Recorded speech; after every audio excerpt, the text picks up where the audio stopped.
Welcome to the session. The session topic is polymorphism, interfaces, and abstract classes, threads, overloading and overriding, Java Virtual Machine development tools.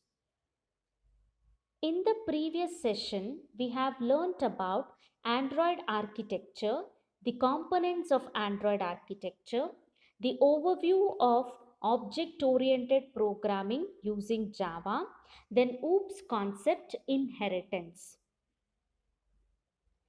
The session learning objectives are to know what a polymorphism is, what is the interfaces, so to learn about the abstract classes, to learn the concept of threads, to understand the concepts of overloading and overriding, to know what a Java virtual machine is, and to learn the development tools of Android.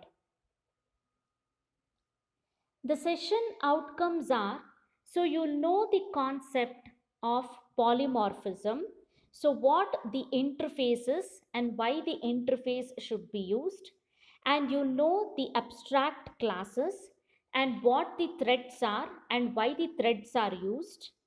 So we'll know what overloading is and overriding is. So you know what a Java virtual machine is and why the Java virtual machine is used. So you learn about the development tools of the Android. See, first we'll see about polymorphism.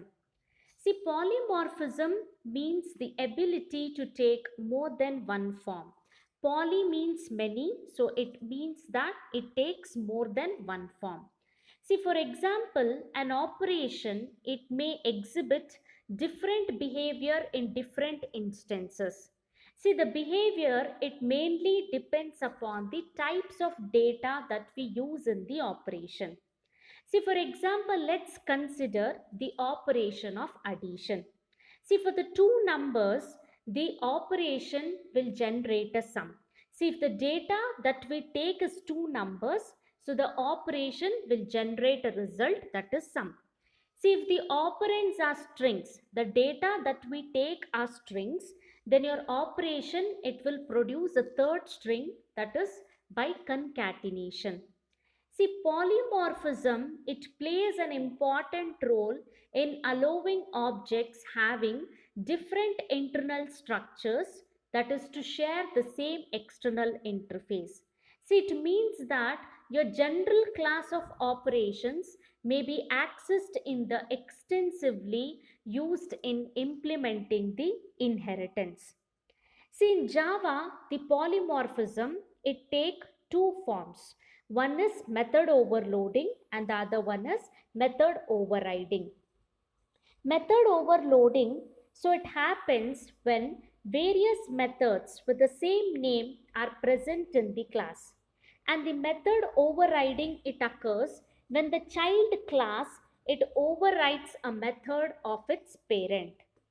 So next we'll see about the interface.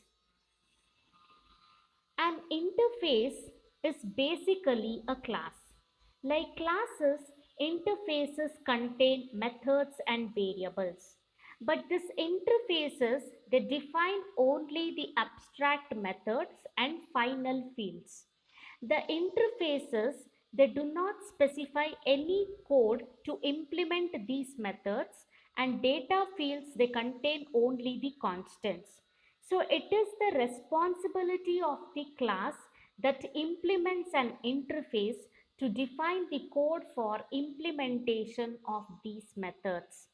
See, the interfaces, they specify what a class must do and not how. So this interface is just the blueprint of the class.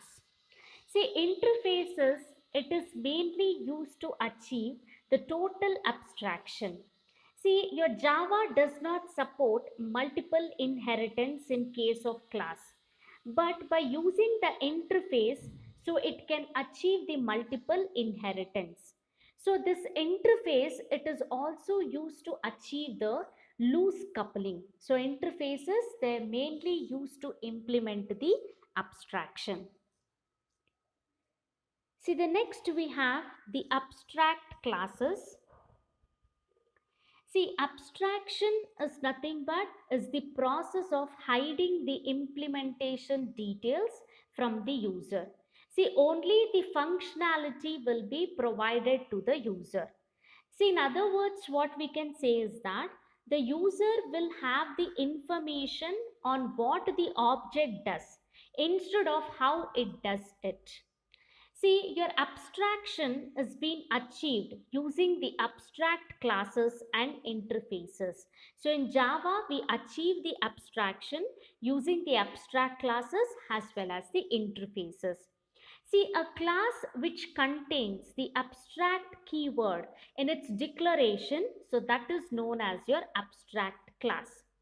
See, the abstract classes, they may or may not contain the abstract methods. So, these abstract classes, they may contain the abstract methods or they may not contain the abstract methods. Abstract methods in the sense, the methods which doesn't have the body, the methods without body. See, if a class has at least one abstract method, then the class must be declared as the abstract. So, if you have any class and this class it has just one abstract method, and this class we must declare as the abstract. See, if a class is being declared abstract, then we cannot instantiate. See, to use an abstract class, so we have to inherit from the another class. So, and you have to provide the implementations to your abstract methods in it. See, if you are inheriting an abstract class, so we have to provide the implementations to all the abstract methods that we are using it in. See, next we have threads. See, a thread, it is a facility that will allow multiple activities within a single process. With a single process, so multiple activities are allowed. So this thread, it is referred as the lightweight process. So this thread, it is a series of executed statements. So what we have a thread, it is just a series of your executed statements, and each thread, it has its own program counter, stack and the local variables. See, a thread, it is a nested sequence of the method calls, and this will share the memory, files and the per process state.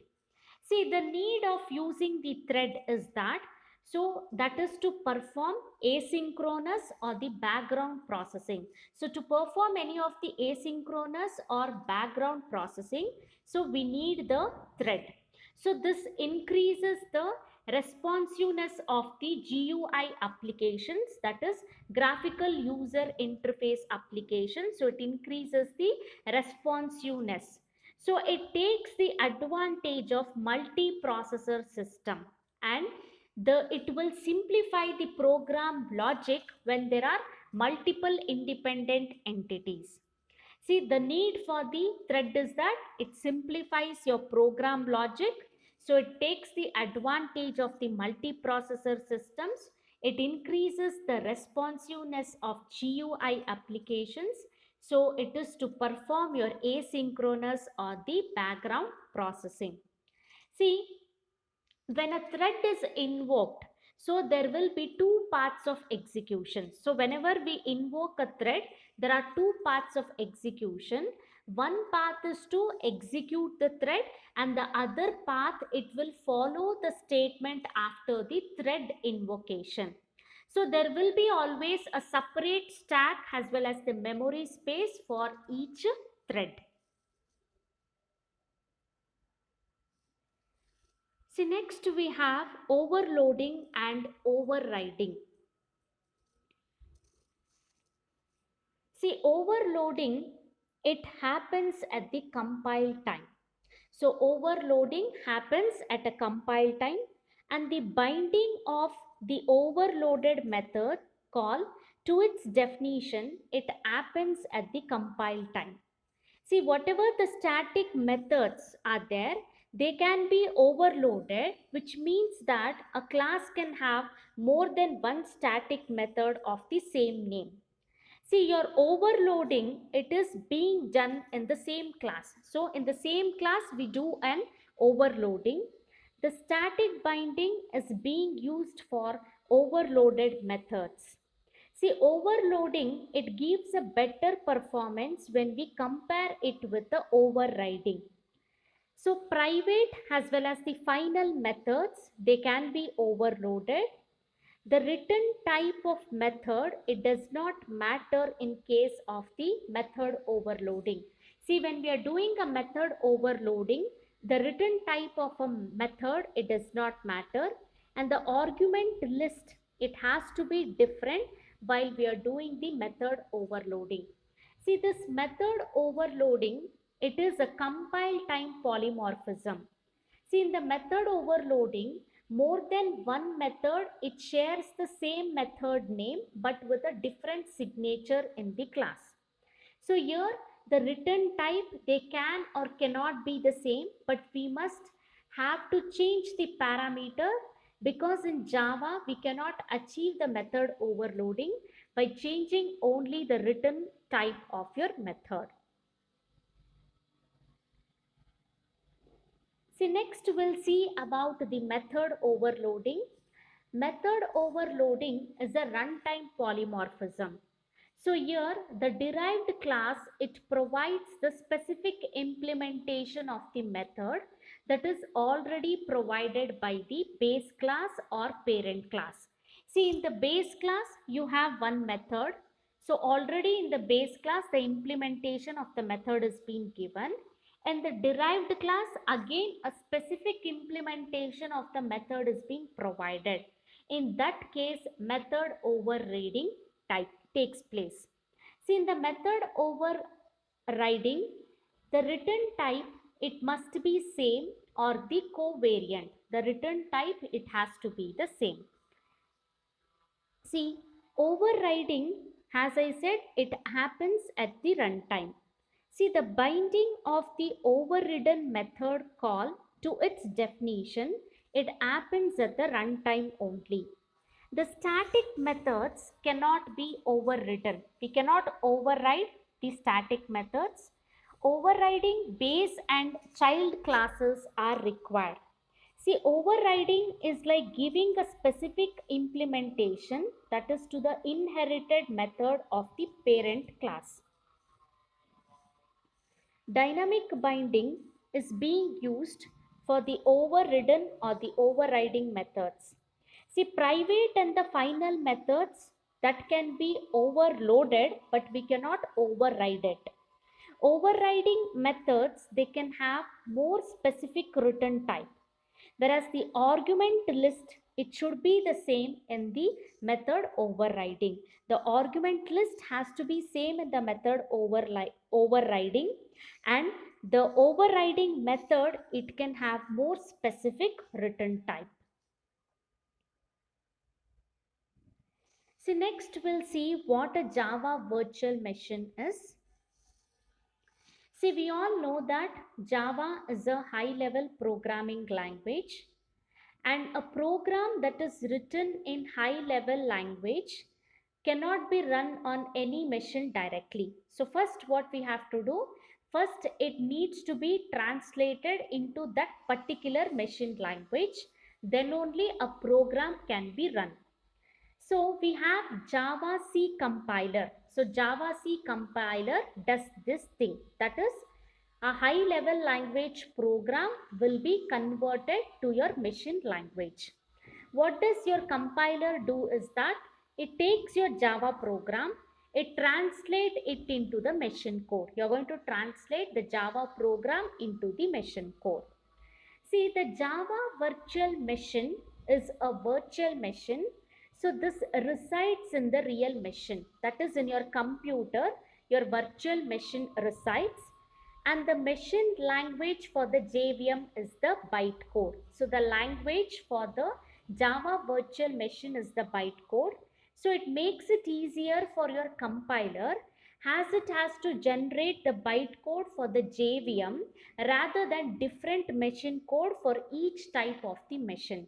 So you're just trying to generate the bytecode for the JVM, not for the different machine code of your different machine.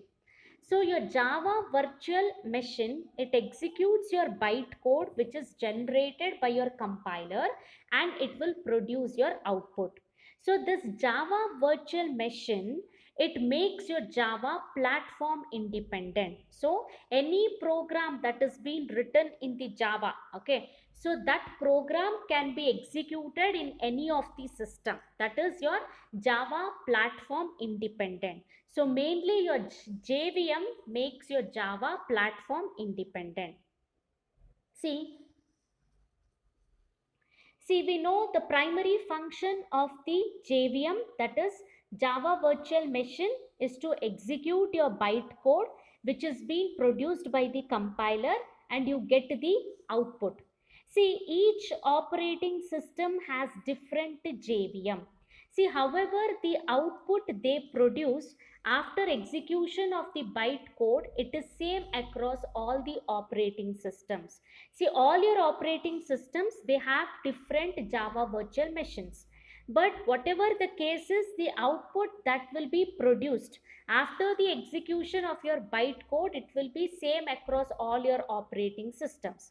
See, we all know there are many kinds of operating systems like your Windows, Mac OS, you have Linux operating systems.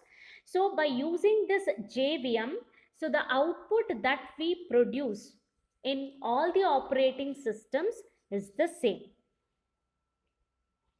See, here we can see in the picture that is in this figure, the first one we can see we have a Java program. So the Java program is the source code. So Java compiler will convert, that is it will translate your Java program into the bytecode, that is your virtual machine, it will be converted into your bytecode. The next you can see how the process of converting your bytecode to your machine code it happens. That is your virtual machine has your bytecode. So we use a Java interpreter. So Java interpreter is being used. So this Java interpreter it converts the bytecode of your JVM to your machine code of your real machine. Then the program will be executed and we get the correct results. So the first one is the process of compilation and the second figure is the process of converting the bytecode to the machine code.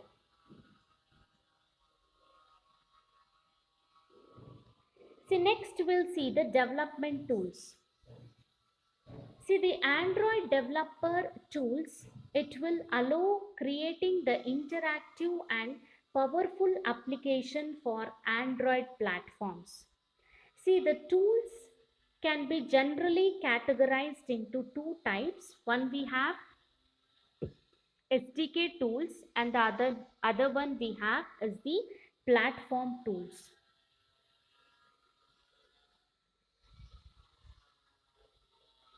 See, we'll see the SDK tools. The first one is the SDK tools. SDK tools, they are generally platform independent and they are required no matter which Android platform you're working on. So this SDK tools are required no matter which Android platform we work on. See, when you install the Android SDK into your system, so these tools they get automatically installed. So there are the list of the SDK tools. So we have Android, DDMS, Draw 9 Patch, Emulator, MKSD card, ProGuard, SQLite 3, Trace View and Android Debug Bridge. See the tools, the first one Android. So this is the tool, it will let you manage AVDs, projects and the installed components of the SDK. The DDMS, so this tool will let to debug the Android application. So to debug the Android application we use DDMS. Draw 9 patch.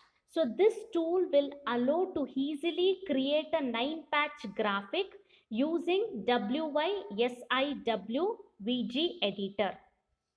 Then we have emulator. So emulator is a tool which will let you to test the application without using the physical device. MKSD card. So this will help to create a disk image. So that is your external SD card storage. So that we can use with the emulator. So we are going to use MKSD card with the emulator. This is your external SD storage. It is mainly used to create a disk image. The sixth SDK tool we have is ProGuard. This shrinks, optimizes the codes by removing the unused code. So if there is any unused code, the unused code can be removed. You can shrink it, you can optimize it. Next we have SQLite 3. This will let to access the SQLite data files that is created and that is used by the Android applications. The next SDK tool is TraceView. It provides a graphical viewer for execution logs saved by the application. So it provides mainly the graphical viewer for the execution logs that is saved by the application. Then we have ADB. ADB is the Android Debug Bridge. It is a versatile command line tool. It is a command line tool that will allow to communicate with the emulator or connected Android powered device. So this is just a versatile command line tool. So this will help us to communicate with the emulator instant or with the connected Android powered device. See, next we have the platform tools. See, the platform tools, these are the customized one. They are used to support the features of the latest Android platform. So whatever the features of the latest Android platform is being there, so that features will be supported. So it is a customized one. The platform tools, they are typically updated every time you install a new SDK platform. So whenever we install a new SDK platform, this platform tools, they are updated every time. So each update of the platform tools is a backward compatible with your older platform. So it will be compatible with your older platforms. See, some of the platform tools are, we have Android Debug Bridge, that is ADB. Then we have Android Interface Definition Language, that is AIDL. Then we have AAPT, DexDump and Dex. So these are some of the platform tools that is being present.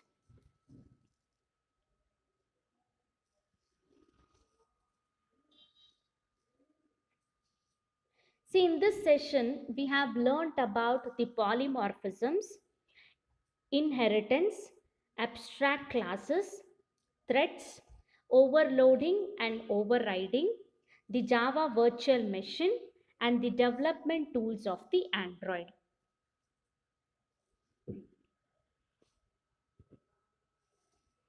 See, next we'll see the MCQ questions. The first question is, when does method overloading is determined? Option A, at runtime. Option B, at compile time. Option C, at coding time. Option D, at execution time. The correct answer for this is at compile time. Method overloading is always determined at the compile time.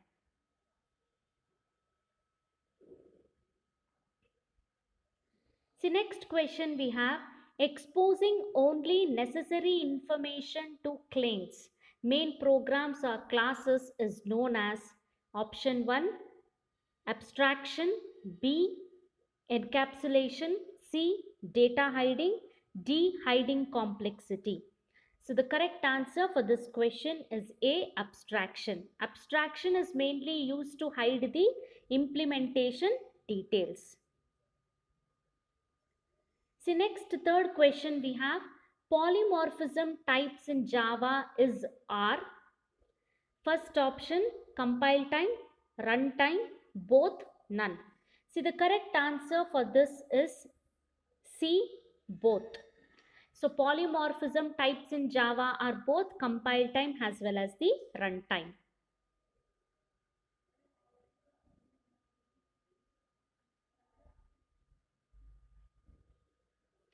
See, next question we have, we cannot create instant of.